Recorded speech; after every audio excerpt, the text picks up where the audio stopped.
Hello, fellow gamers! NVS here, and I am back with another preview for you, Kickstarter preview for you, and this time it is for Terraforming the Druidic Craft by Nancy Hutchins. First up, though, we want to say a shout out to our sponsor on the channel, which is 401games.ca, a great place to buy games brought to you by gamers. Okay, Terraforming the Druidic Craft. Ooh. What is this game about, and how do you play it, and all that kind of stuff, and what did I think of it? Well, that's why you're here. You want to know that. So, I'm going to pass you off to somebody else. We're going to pass you over to Faceless Rules Rundown Guy. He's going to talk about the game, tell you how you play it, and then you get to come back to me, the one you want to see, the one you want to hear, and I will tell you what I thought about the game. Now, this is a game for 2 to 4 players. It takes only about 15 to 30 minutes, and it's aged about 13 and up. Though, as you will hear after, it can go lower than that. Alright, so Faceless Rules Rundown Guy, if you're ready to take us through Terraforming the Druidic Craft, and not to mess up that name, then you can take it away. Hey everybody, Faceless Rules Rundown Guy here, and yes, we are taking a look at Terraforming the Druidic Craft by Nancy Hutchins. What we do in this little section here is we're going to talk a little bit about the game, go over what we see out in front of us on the table here, and then we're going to get into how you play the game.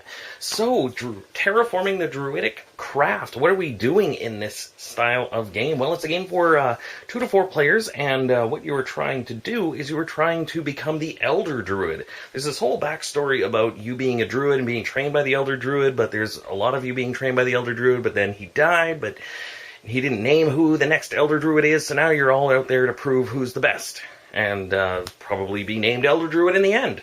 So, with that in mind then, what we can do is take a look at the different components of the game, and we can start with the different druids that you can be playing as here. So we've got Alana, we've got Belmora, Shehorn, Vashir, and Ragnarok. Now there is this 6th Vexicon druid. It's a black druid, and he has his own little plans and stuff like that. Basically what it is it's an extra person that you can be adding into the game to throw a little wrench into the works, and he has his own set of cards that can be played throughout the course of the game that will move him around and stop you from doing different actions, and that while he's out in the playing field. So, you're going to be choosing one of these characters here, and we'll take this Alana as an example. And on the back here, it's going to tell you any special things that are associated with being this druid. Now it says, once per turn, Alana may move through one frozen tundra tile or flip any unoccupied tile to the frozen tundra tile side as a free action. And whenever Alana's token is ever displaced, she immediately draws a spell card. So this is something very specific to her that we're going to be making use of throughout the game if we're playing as her. Now, what we have elsewhere out on the playing field here is all of these tiles, these location tiles that are sitting out here. And these correspond to these goal cards that you're going to be picking between 2 that are handed to you at the beginning of the game. Now, it says here that for this Towers of Greystone, you need 4 tower tiles, 1 in each corner of the game board. So it gives you a little example here. You're going to be having it at one of the 4 corners, or all 4 corners of the game board. You could choose to accomplish that, or you could choose to do something on the second card here, 1 tavern tile plus 3 village tiles connected with all tiles grouped and touching along at least 1 tile edge anywhere on the board. Now this one technically sounds a little bit more easier to accomplish, more easier, yes. But you just never know, depending on how the randomness of the setup is when you've got it out here. As it stands, we've got a tower tile sitting in this corner, and on the opposite side of these tiles, it tells you what's on the opposite side. So we have a frozen tundra here, but on the opposite side, if we flip that over, it's going to be a mountain, and it shows you there again. If you flip it over, frozen tundra.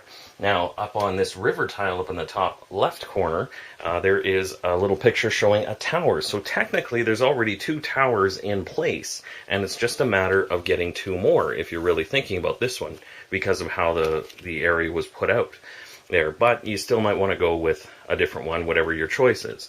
So these are the goals you're trying to accomplish as you get through the game.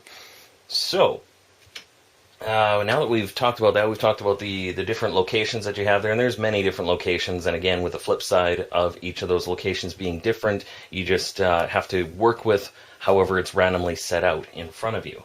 So those are the gold cards and the location tiles that we have, but we also have spell cards that you're able to make use of throughout the course of the game.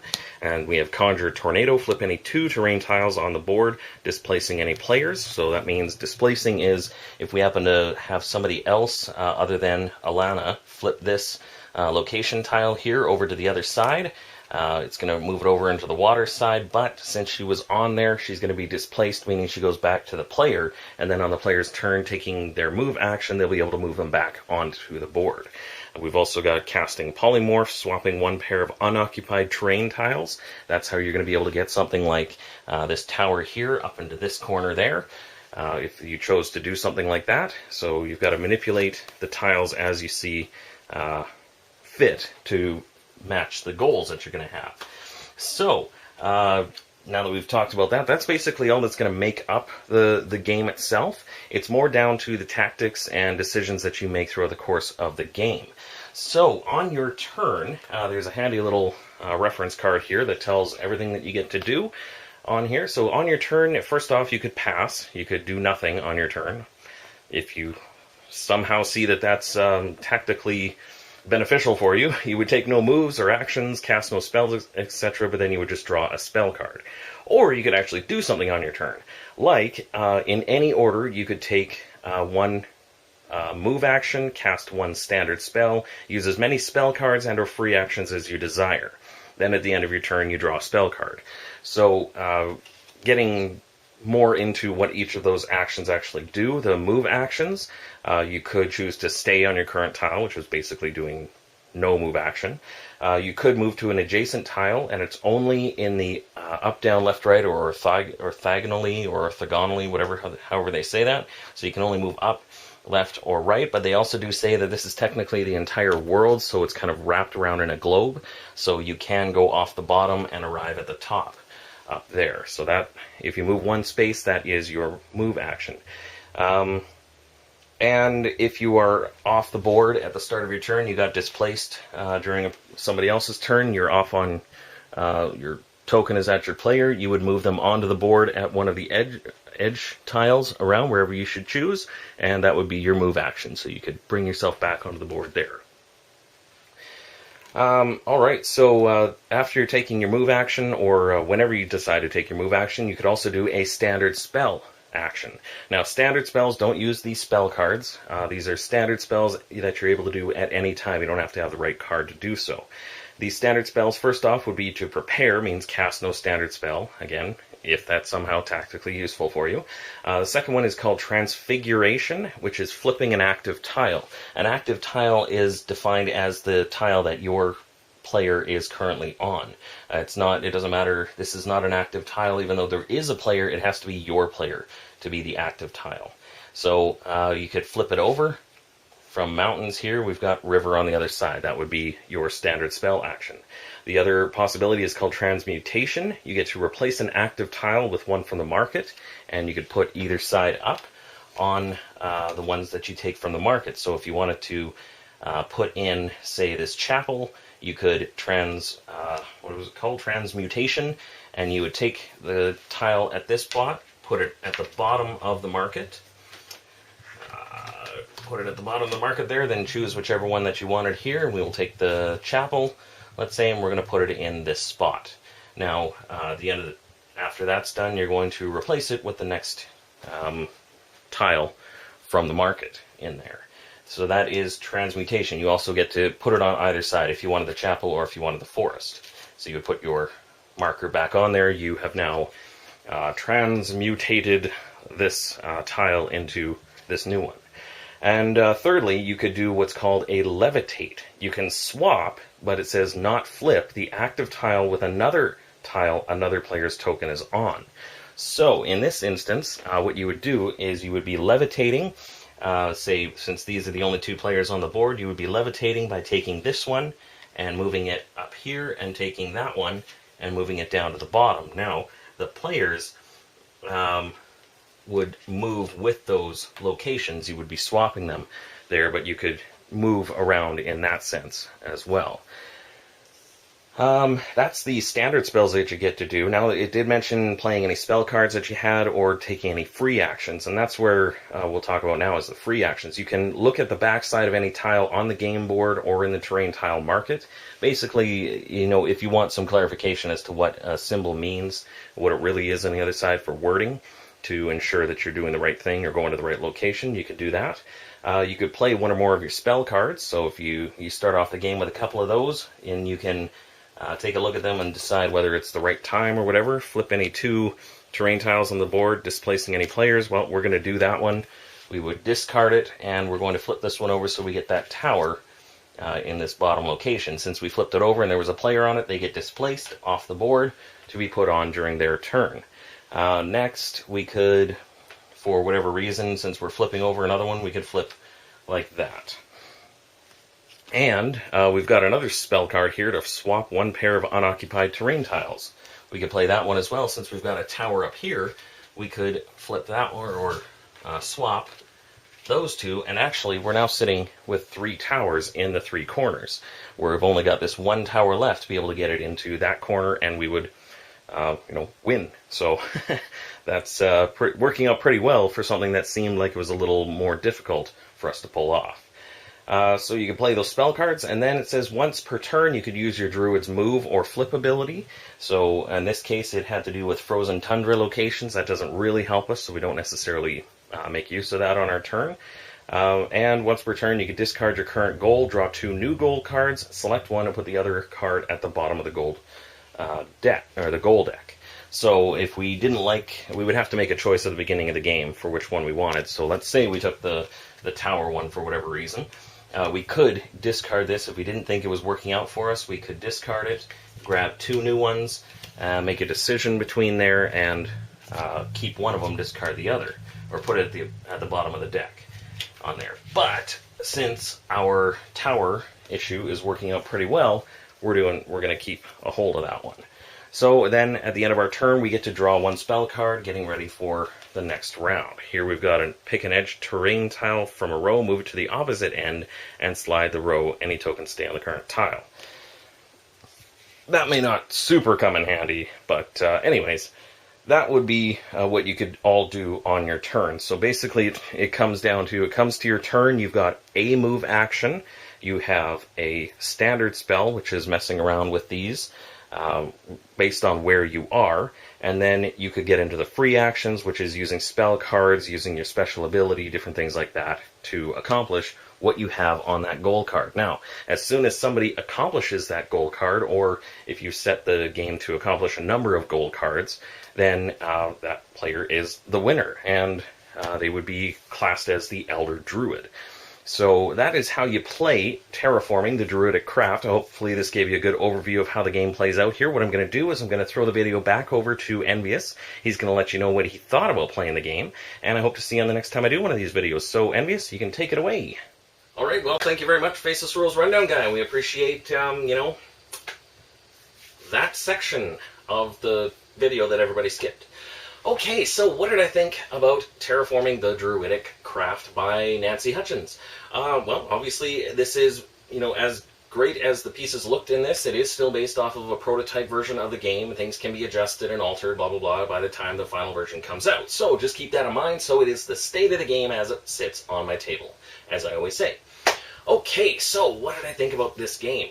Well, initially coming into it, I thought it was a pretty cool sounding thing. You're trying to manipulate these terrain tiles to fit the goal that you're trying to reach. Now, everybody's goal is secret. Now, we have seen these style of games before, and sometimes they work well, sometimes they don't. And I think what is going really well in the favor of this game is that it is not a long game. When that time frame says 15 to 30 minutes, it sits about that 15 to 30 minutes. So there isn't a whole lot of tiles sitting out there, and you don't. It's not like you have to get 10 of them to fit what you need. Sometimes it's 4, sometimes it's 6 or 5 tiles, and that's all you need. And if nobody knows what you're going for or can't figure out exactly what you're trying to accomplish, or you've got a good setup to happen on your turn, playing the right spell card after your modification and mutation and all that, and levitation and stuff like that happen on the turn, bam, you can surprise people with a win. And I think that works really well for this game, that it doesn't overstay its welcome. It's very easy to set up. You got 25 cards that sit there. There are some extra cards that fit in if you want to add a larger play space on there, though I'm more of a fan of the chaos that happens when you have 4 players and 25 cards. It gets a little crazy as people are flipping and then flipping back and then flipping and then flipping back, and you got to figure out how to get one step up in that process. So I think that works very well for it. It's nothing fancy in this game. It's very, pointed. Here's your location tiles. Here are your spell cards. Here is your goals. Go at it. Now, something that I think is really cool that's added that didn't necessarily need to be added into this game, but they went that one extra step, and I thought I'd make mention of this, has to do with the Black Druid. That wasn't hugely talked about during the overview of the game there, but it was mentioned that that Black Druid can come in, and it's basically an AI that moves around and stops you from being able to flip tiles, or gets in your way, or displaces you, stuff like that. Sometimes flips tiles on its own, and while it's moving around, it just causes that extra bit of chaos. Now, it's not something necessarily you're going to play with on the first couple of times that you play the game, but once you get a good handle on it, and you want to add some extra challenge, that's when you throw this guy in, and that's when he starts wreaking havoc with your plans. So I thought that was an excellent addition, and it really does help when you're playing with the lower player counts on there, especially down at 2.